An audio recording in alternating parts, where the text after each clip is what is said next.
নমস্কার বন্ধুরা, রকি কিচেনের তরফ থেকে সকলকে স্বাগত জানাচ্ছি। আবার একটা রেসিপি আপনাদের মাঝখানে শেয়ার করতে চলেছি, সেটা হলো আলু দিয়ে লোটে শুটকি। তাহলে চলুন দেখে নেওয়া যাক আজকের রেসিপি। একটা পাত্রের মধ্যে কিছুটা লোটে শুটকি নিয়েছি, আর এবার শুটকি মাছগুলো কিন্তু খুব মোটা মোটা, আগেরগুলো সরু সরু ছিল। আর এদিকে নিয়েছি কিছুটা নতুন আলু। প্রথমে আমি দুটো জিনিসই ভালোভাবে টুকরো করে নেব, তারপরে কীভাবে রান্না করবো সেটা আপনাদের মাঝখানে শেয়ার করবো। শুটকি মাছটা রান্না করার জন্য ওভেনে কড়াই বসিয়ে তাতে দিয়ে দিয়েছি বেশ কিছুটা পরিমাণে সাদা তেল। তেলটা গরম হয়ে গেছে, তেলের মধ্যে দিয়ে দিচ্ছি তেজপাতা, কিছুটা গোটা জিরে, ভালোভাবে একটু ভেজে নেব।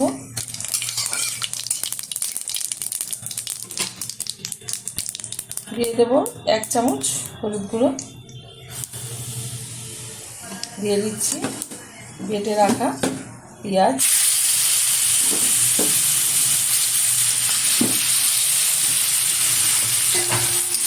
পেঁয়াজটা একটু হালকাভাবে ভেজে নেব।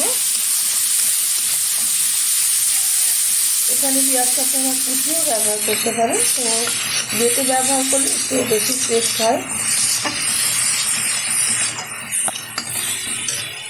এখন দিয়ে দেবো এর মধ্যে কিছুটা রসুন বাটা, দিয়ে দিচ্ছি কিছুটা আদা বাটা, ভালোভাবে কষিয়ে নেব।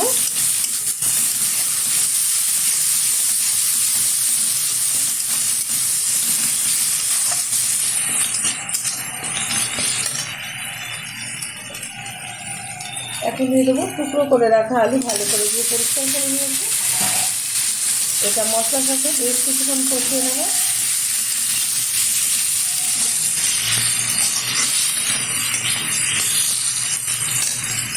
দিয়ে দিচ্ছি অর্ধেক কেটে রাখা টমেটো আর কয়েকটা কাঁচা লঙ্কা। ঝালটা যার যার পছন্দ অনুযায়ী ব্যবহার করবেন, কারণ শুটকি মাছে কিন্তু একটু ঝাল ঝাল খেতে ভালো লাগে। দিয়ে দিচ্ছি 1/2 চামচ লঙ্কার গুঁড়ো। এখানে আমি যেহেতু এই কাঁচা লঙ্কা ব্যবহার করেছি, তার জন্য 1/2 চামচ মতো আমি গুঁড়ো লাল লঙ্কার গুঁড়ো ব্যবহার করলাম। আমি ঝাল লঙ্কার গুঁড়োটা দিয়ে দিচ্ছি একটু ভালো কালার আসার জন্য। 1 চামচ কাশ্মীরি লঙ্কার গুঁড়ো, দিয়ে দেবো পরিমাণ মতো লবণ। ভালোভাবে কষিয়ে নেব সবগুলো উপকরণ একসাথে।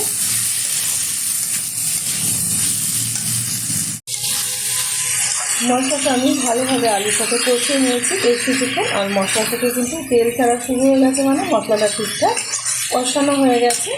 এখন দিয়ে দেবো এর মধ্যে লোটে শুটকি। আমি প্রথমে একটু উষ্ণ গরম জলে ভিজিয়ে রেখেছিলাম 5 মিনিট, তারপরে গরম জল থেকে তুলে আমি 6 থেকে 7 বার ঠান্ডা জলে ভালো করে দিয়ে পরিষ্কার করে নিয়েছি। নাহলে কিন্তু যে বালিটা থাকবে, না ভালো করে দিলে তাহলে কিন্তু খাওয়ার সময় একদম ভালো লাগবে না, খেতেই পারা যাবে না।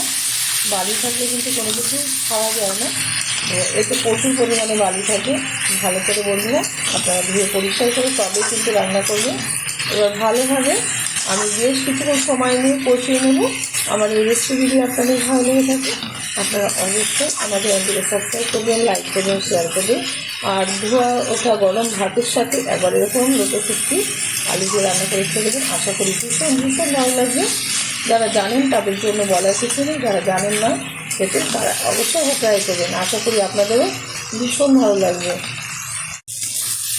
শুটকি মাছটা কিন্তু সবগুলো উপকরণের সাথে খুব সুন্দরভাবে আমি একটু সময় নিয়ে কষিয়ে নিয়েছি। তো এই যে গোটা গোটায় রয়েছে শুটকি মাছগুলো, এর আগে রান্না করেছিলাম তো পুরো ঘেটে গেছে, তো ভালো লাগছিলো না খেতে। তো এবার আমি বলেছি মোটা মোটা যেটা যদি ওঠে তবে নিয়ে আসবে, নাহলে আনবে না। যেহেতু বাজারে সত্যি মোটা মোটা উঠেছিলো, এই যে এনেছে, একদম ঘাটেনি। এরকম খেতেই ভালো লাগে আমাদের। আবার অনেকের ঘেটে ভালো লাগে, যে শুটকি মাছটা ঘেটে সবজির সাথে রান্না করে, আমার ভালো লাগে না। তো আমার যেরকম ভালো লাগে ঠিক আমি সেরকমভাবেই আজকে গোটা গোটাভাবে এই যে রান্না করে নিচ্ছি। ভালোভাবে কষানো হয়ে গেছে। দিয়ে দেবো খুব সামান্য পরিমাণে একটু জল, বেশি জল ব্যবহার করবো না আমি। এটা ভাপে ভাপে রান্না করে নেব। ওভেনের আঁচটা একদম লো করে দেব, লো করে দিয়ে ঢাকা দিয়ে রান্না করে নেব 10 মিনিট। ঢাকনাটা তুলে দিচ্ছি। খুব সুন্দরভাবে কিন্তু লোটে শুটকিটা হয়ে গেছে, আর এদিকে আলুগুলো খুব সুন্দরভাবে সিদ্ধ হয়ে গেছে। এর থেকে বেশি টানাবো না, কারণ খুব সামান্য পরিমাণে জল দিয়ে কিন্তু অনেকক্ষণ সময় নিয়ে এটা রান্না করে নিয়েছি। এখন আমি নামিয়ে গরম গরম ভাতের সাথে এটা সার্ভ করব। দেখা হবে পরের ভিডিওতে নতুন কোনো রেসিপি নিয়ে। ধন্যবাদ।